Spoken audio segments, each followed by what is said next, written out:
К другим темам. На протяжении всей истории человечество боролось с инфекциями. Древние врачи изучали опасные болезни и всячески пытались препятствовать их распространению. И после ряда успешных экспериментов по вакцинации эта непростая задача была решена.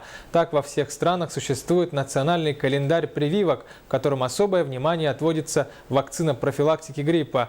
Ее начинают с приходом осени. Из Мирного передает наша коллега Наталья Николаева. Сегодня одной из опасных инфекций в России остается грипп.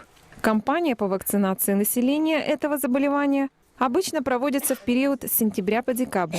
Из года в год эта тема остается предметом оживленных дискуссий. Многие сетуют на то, что вакцины не дают стойкого иммунитета. Кроме того, вирус гриппа постоянно мутирует. Но так или иначе, для недопущения пандемии необходимо привить не менее 20% населения Мирнинского района. Медпункты Алроса первыми включились в борьбу с вирусом. В акционерной компании «Алрос» идет вакцинация против гриппа. Почему именно сейчас? Потому что вакцинацию против гриппа проводят за несколько месяцев до пика заболеваемости. Это как раз приходится на сентябрь-октябрь. Грипп – это вирусное заболевание, острое заболевание. Вирус гриппа очень заразен. И при заболевании гриппом очень часто бывают осложнения, такие как пневмония, бронхит, менингит. Поэтому ОРВИ – это просто острая респираторно-вирусная инфекция. То есть, да, инфекция, которая есть у нас в повседневной жизни. Это насморк, это першение в горле, то есть она проходит в более легкой форме. Если раньше, делая прививку, человеку вводили ослабленные вирусы, то сейчас, благодаря генной инженерии, вакцина больше не содержит опасных клеток.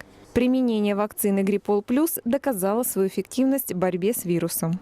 Наша вакцина называется Гриппол Плюс. Она содержит актуальные штаммы вируса, а также содержит высокомолекулярный иммуноадъювант полиоксидоний, что позволяет получить наиболее быстрый иммунитет. Прививаться надо обязательно, особенно тем слоям населения, которые длительно и часто болеющие, состоящие на диспансерном учете дети и пожилые люди.